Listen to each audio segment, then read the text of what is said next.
ఈరోజు cyber crime అధికారులకు Telangana anti narcotics బ్యూరోకి సంబంధించిన అధికారులకు నేను సూచన చేస్తున్నా, ఈ నేరాలను సమర్థవంతంగా నియంత్రించండి.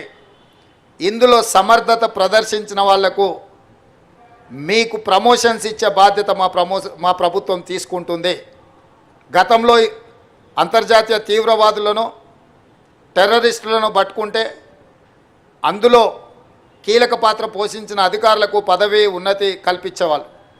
ఈరోజు ఈ వేదిక మీద నుంచి మా అధికారులకు, ముఖ్యంగా మా డీజీపీ గారికి నేను ఆదేశాలు ఇస్తున్నా, సైబర్ క్రైమ్లో నైపుణ్యం ప్రదర్శించి నేరగాళ్లను పట్టుకున్న వాళ్లకు, అదేవిధంగా తెలంగాణ యాంటీ నార్కోటిక్స్ బ్యూరోలో పనిచేసిన అధికారులు డ్రగ్స్ రాకెట్ను పట్టుకున్న, గంజాయి రాకెట్లను పట్టుకున్న, పెద్ద పెద్ద వాటిని వాళ్ళు పట్టుకున్నప్పుడు వాళ్లకు నగదు బహుమతితో పాటు పదవి ఉన్నతి కూడా కల్పించడానికి అవసరమైన